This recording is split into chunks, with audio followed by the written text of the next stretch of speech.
When Shadows Fall by L. Ron Hubbard. And then there came a day when Earth lay dying, for planets also die. About her crept a ghost of atmosphere, the body eaten full away by iron rust and belching smoke, until the plains, stretching wide, were sickly red, and no green showed from range to range and pole to pole, red as Mars. Dead, or nearly so, with the broken tumble of her cities peopled with the lizard and the wind, and the spaceports which had given birth to the empires of space were charred and indistinct upon the breast of Mother Earth. So thought Lars the Ranger sitting in the window of the greater council hall. So he saw from this eminence above the world and the red plains. He too was getting old. Strong and young, he had voyaged far on dangerous ways to bring the treasure back, but now he voyaged no more. Science had prolonged the beating of his heart 1,000 years beyond his time, but now he was old and stiff, and the council chamber was cold. The voices were thin behind him. They echoed oddly in this reverberant tomb. Seats were here for all the council members of full 600 systems. But the seats were empty now, and their metal threw back the reedy whine of the clerks who called them all to order, reading names which had been gone these 700 years, all formal, all precise, and noting that they were not here. Mencken, Grand President of the Confederated Systems, sat hunched and aged upon his dais, looking out upon his servants, listening to the threadbare rite. Capella! Silence. Regal Centauros? Silence. Deneb? And Kazar? And Beetlejuice? Silence. And onward for 600 names. Silence. For they were mighty there in the stars, and Mother Earth was old. They were thriving across a mighty span of 10,000 light years, and Mother Earth had no longer any fuel. They had taken the oil from her deepest springs and the coal from her lowest mines. They had breathed her air and forged her steel and taken their ships away, and behind them they had scant memory. Earth had no power of money now, no goods, no trades, no fleet, and the finest of her strong young men had gone this long, long while. The lame, the halt, these, and the dimmest of sight had stayed, and now there was nothing. Larkab? Akinar? Hilaras? No one there, no one there, no one there, no one. Lars the Ranger stood and stiffly shook out his cloak. He couched the ceremonial space helmet in the crook of his arm and advanced formally to the dais. He bowed. He might have reported there in the ritual that the fleets were ready and the armies strong, that as general of space he could assure them all of the peace in space. But he was suddenly conscious of who they were and how things stood, and he said nothing. There was Grito, once a wizard of skilled finance, sitting chin on breast in an advisor's chair. There was Smith, the valiant warrior of 500 years ago. There was Mencken, tiny in his robe, crushed down by years and grief. About Lars swirled for an instant the laughing staff of centuries back, young men with the giddy wine of high risk in their hearts. About Lars thundered the governing mandates of Earth to space, to systems empires everywhere. And then he saw the four of them, and the clerks, alone here on a world which was nearly dead. He broke ritual softly. There are no fleets, and the armies have melted away. There is no fuel to burn in the homes, much less in the cannon. There is no food. There are no guns. I can no longer consider myself or this council master of space and all that it contains. They had all come there with a vague hope that it would break, and it had broken. and Greedo came to his feet, his wasted body mighty and imposing still. There was silence for a while, and then Greedo turned to the dais. I can report the same. For 15 long years, I could have said nearly as much, but I admit this now. Earth is no more. Smit lumbered upright. He scowled and clenched a black fist as he looked at Lars. But we have our fleets and our guns. Who has been here these last decades to know that we are without fodder? Bah! Ah, this thing can be solved. Mencken hunched lower, opened a drawer, and brought out a tablet, which he took. As he set down his water glass, he belched politely and looked from one to the next, bewildered, a little afraid. He had been able to handle many things in his day. He fumbled with his reports, and they were all the same.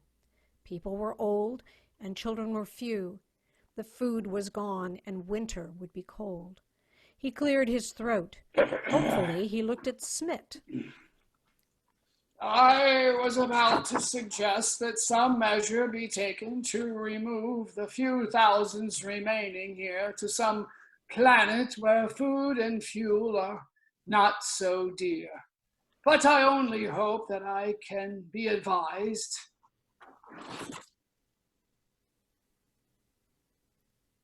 You could remove nothing, said Greedo, thrusting his hands into his pockets. You could take away nothing, for there's not fuel to lift more than 20 ships from the surface of Earth. The cause may be lost, but I am not lost. Earth is no longer tenable as she is. I propose that, with credits long past due, I force the purchase of atmosphere manufacturing equipment and other needful things. Credits, said Smit. What do I know of credits? If this thing is at last in the light and the speed is need and the need is desperate, I can give them the promise of guns in their guts. Need they know? Mencken looked from one to the other. He was heartened a little, for he had begun to see these fabulous men as little more than companions of his desultory chess games, but he did not heed them too much. He turned to Lars. What says the General of Armies and Admiral of Fleets? Lars, the ranger, laid his helmet on the clerk's table. All semblance of formality fell from him as he took a pipe from his pocket, loaded it, and lighted it with his finger ring. He looked from Mencken to Greedo. My fleet has not fired a jet in so many years that I have quite forgotten how many emergency charges are left aboard. Today I walked through the streets of the city, and an illusion gripped me. Once more I was a young man returning from a colonization in the Capella system. The sidewalks were lined with people. The unbroken pavement glittered before me thick with roses. Young boys and girls darted in and out amongst the crowd, adding their shrill cries. I knew how great, how strong Earth was. And then the illusion faded, and the pavement was broken, and the roses were thorny weeds, and an old woman whined for bread at the street corner. I saw but one child in 100 blocks of walking, and he was ill. An old man is old and has nothing but memory. It is youth which plans, endeavors, and succeeds. Frankly, gentlemen, I have but little hope. But I cannot stay, while even a few years remain, and know that Mother Earth, which I served for all my 1,000 years, is dying here, forgotten and unmourned. He sat looking at them in a little while, puffing his pipe, swinging an ancient but well-polished boot, not seeing them, but remembering. Smit blustered to his feet. We are speaking of dreams. I know very little of dreams, but I demand to be told why our friend desires to beg for food. Are we still not the government? Must we dig in garbage cans to provision our government's expeditions and crawl in dung heaps for a few crumbs of combustium? The first right of any government is to enforce its will upon the people. I highly approve of the expedition. I demand that I be allowed to take one section of it. And I desire, if this matter be agreed upon, that all necessary writs and manifestos be placed in my hands to create it a reality. Mencken looked nervous, took another tablet and washed it down. It had been 300 years since an expedition of any major import had been planned in this chamber. All the major expeditions formed on Centauri now, where food, fuel, and crews were plentiful. The bombastic tone of Smith had battered Mencken.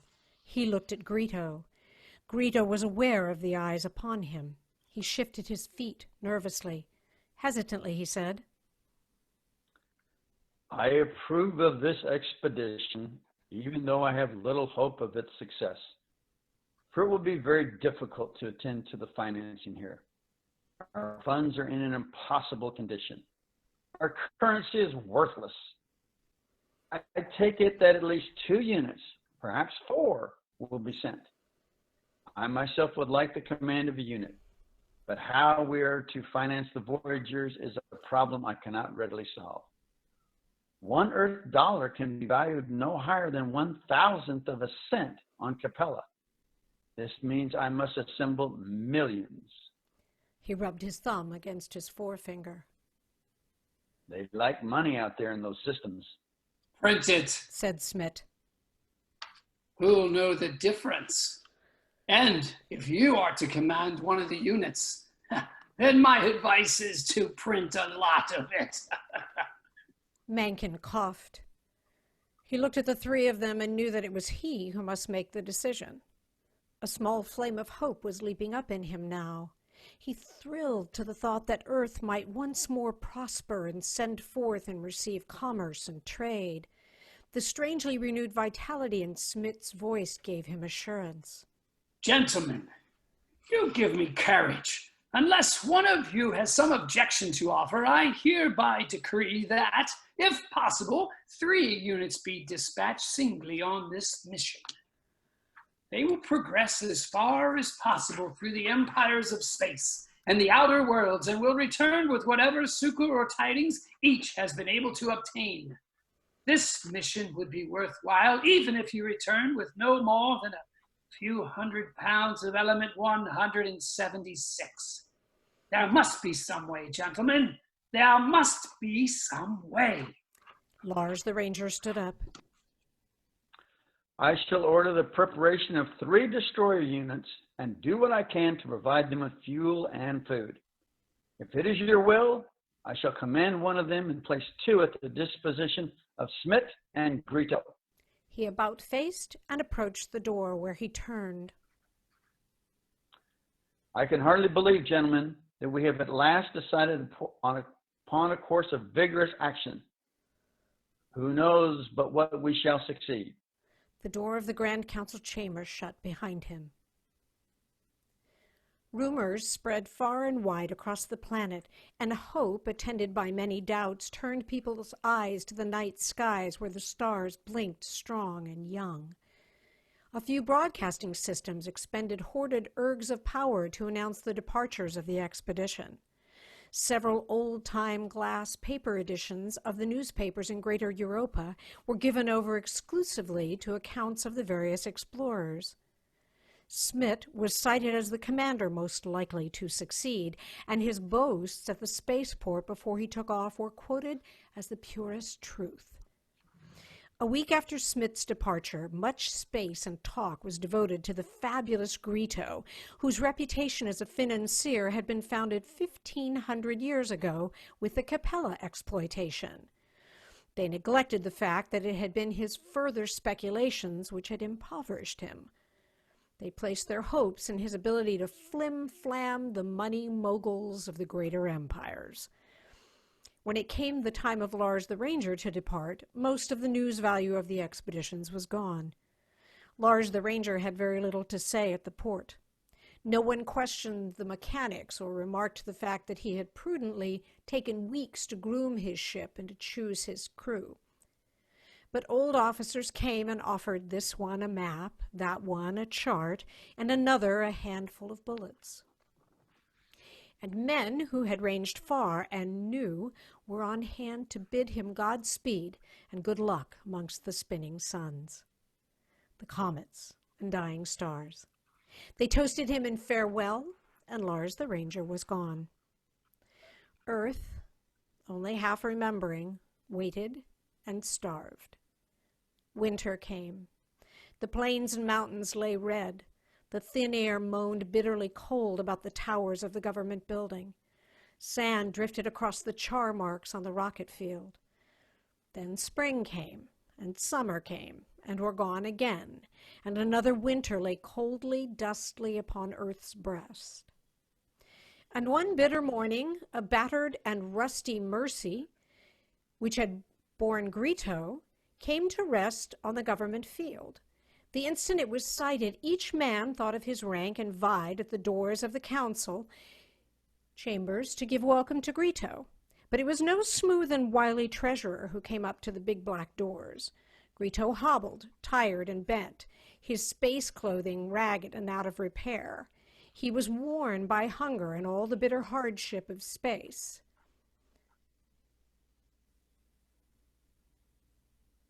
He did not need to push through the crowd. His appearance alone was enough to compel it back. The doors opened before him, and he entered. Mencken was about to mount the dais in formality when he saw Grito. He stopped. Tears of sympathy leaped into his eyes. He came forward, arms outstretched. Oh, my friend, my old friend. And he quickly seated him in a chair and brought him wine. Where are your officers and crew? Said Mencken. Grito did not need to answer. His eyes remained steadily on the floor. He turned over one hand and let it drop. From hunger when we had no food, and from sickness for which we had no medicine, I am ashamed, Mencken. I am ashamed to be here. Mencken sat on a small stool and folded his hands in his lap. I am sure you did what you could, Grito. Nothing can tell you how sorry I am. Perhaps things do not go so well with them. Grito shook with sudden anger. He lifted his worn, starved face. His eyes glared up through the ceiling and at the unseen stars. Things go well enough up there. They are fat. They are wealthy. He grasped Mencken's hand. They hate us. They hate us for the rules and mandates we put upon them.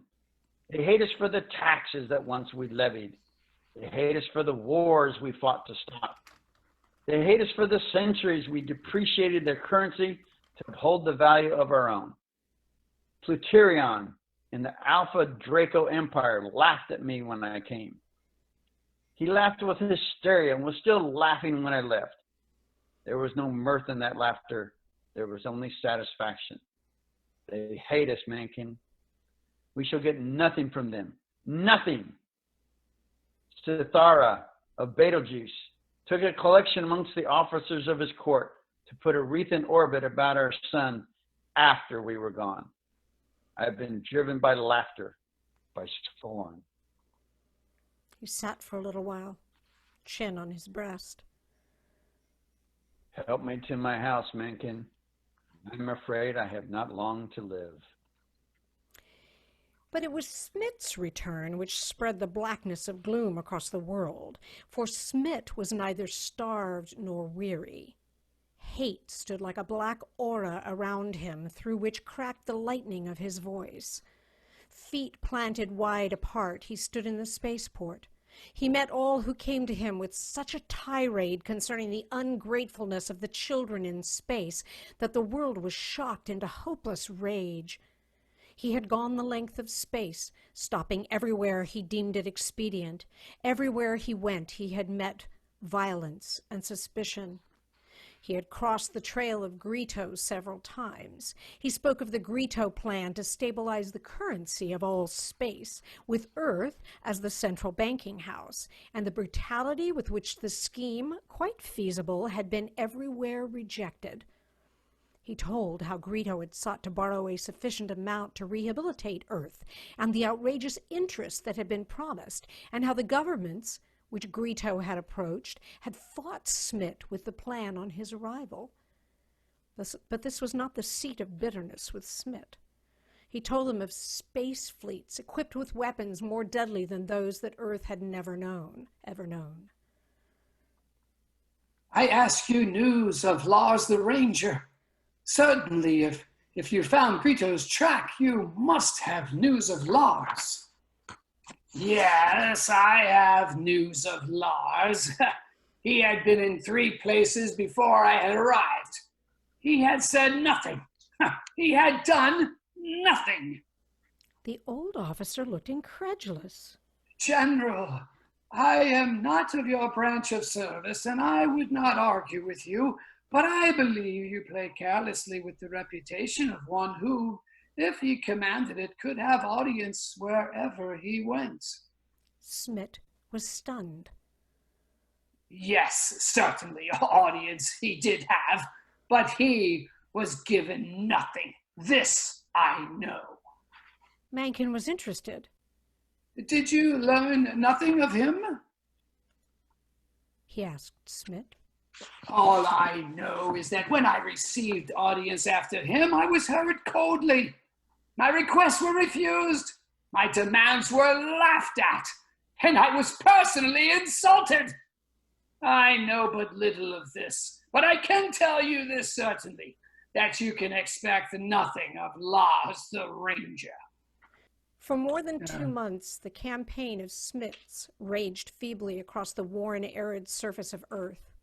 Where he had recruited, no army stood. Where he had built, only junk could be seen. The waning efforts of technicians and bacteriologists finally stopped.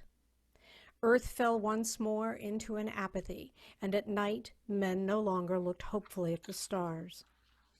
In the first days of spring, a mutter of reports came from the spaceport, and people wandered toward it in surprise to find a destroyer there, polished hull carefully repaired, and a crew at quarters while the commander disembarked. Lars! He cried, and at the shout, several men in the crowd ran across the field to form a group around the newcomer, but the greatest number turned away. 2 expeditions had arrived, and the dream was spent. The hope was gone. What news? Lars shrugged tiredly. He had aged on his voyage. Little enough, my friend. They're vastly busy with their own concerns out there. But here I have brought at least some packets of food. You have been gone for a long while, Lars. What of Grito and Smith? They have both returned. Grito, I am afraid, is dying. He is sick rather with insults than with disease. Smith, for some time, was a man deprived of reason, and he wanders now about the countryside, speaking to no one, eating only what is thrust into his hand. He is a beaten man, Lars. This expedition was ill-starred. It would have been better that we had died at least with our dignity, rather than to beg for crust and make fools laugh. As the iron has eaten our air, so has this expedition drained the last sparks of vitality from the 2 who went before you. It was ill-starred, Lars. Lars was about to speak, but Mencken again held up his hand. No, do not tell me. You have brought back your men. You have brought back your ship. Perhaps you have begged a little fuel. Perhaps you have a little food. But you have nothing with which to save Earth. This I know. Lars shook his head slowly. You are right, Mencken. I have brought nothing. I did not expect to receive anything, since I did not beg. I did not threaten. In some places I heard of Grito's schemes. They hated him because they hated the financial control which Earth in her power exercised over the outer empires. In all the immensity of space, there is not a man who would give a plugged mean coin to save a single child on earth. If it meant the restoring of the financial tyranny which once we exercised. I know this. said Mencken sadly. We hoped for too much. Lars again shook his head. No, Mencken, we were greedy for too much. Perhaps I have failed. Perhaps I have not failed. I do not know. What did you tell them? Asked Mencken, not wanting hope to rise in his heart. What did you tell them that you dare believe they might help us? I did not tell them very much, and I thought first of how I might gain their goodwill. I found immediately that could not be purchased or begged. I'm afraid, Mencken, that I have amused myself at your expense. This shocked the ancient president. He leaped to his feet. You had better explain that, Lars. I dined with them. I looked at their fleets. I admired their dancing girls. I saw their crops and had the old battle places pointed out to me. And I told them stories, and this, reminding them, stimulated many tales. I asked for nothing, Mencken. I did not expect anything. I hope for nothing now. I'm sorry that this is the report I must render. You had better go, said Mencken quietly.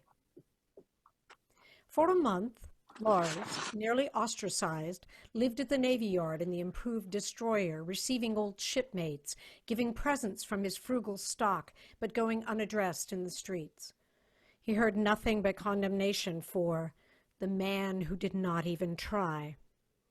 And then, one morning, the town was shaken by a terrible roar, and with certainty that vengeance had been their return for their expedition, the populace tumbled from their beds to find 6 great gleaming spheres on the spaceport landing. They were larger than any other space vehicle these people on Earth had ever seen.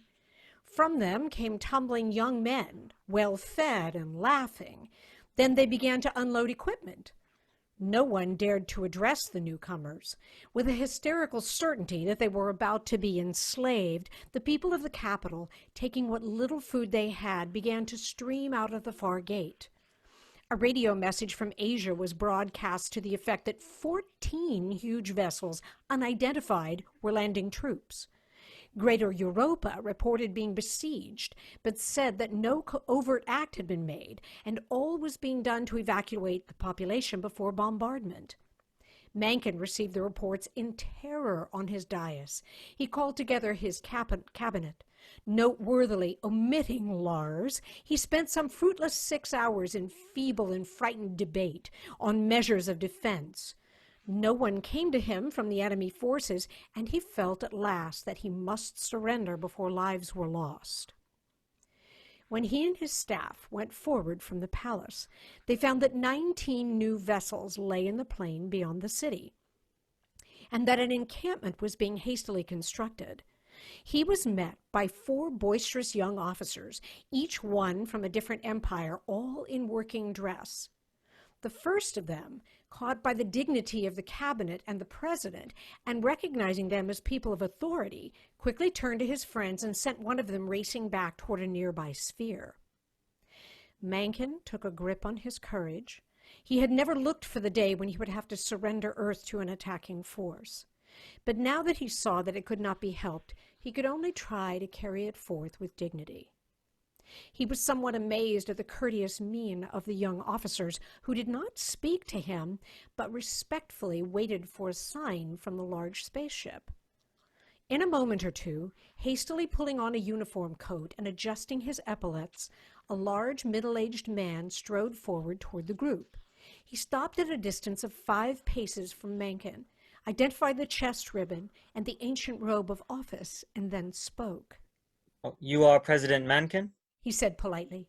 Mencken stiffened himself and answered. Yes. Whom have I the pleasure of addressing? I am General Collingsby, he said. With a crisp military bow, he extended his hand. It is an honor to meet you, sir. I am sorry I occasioned you the difficulty of having to come to the port. I am ashamed at my own discourtesy in not having called on you immediately. However, command has its responsibilities, and as these are supply forces, there has been considerable trouble in establishing consignments and in distributing our various fleets over the surface of the earth. He coughed.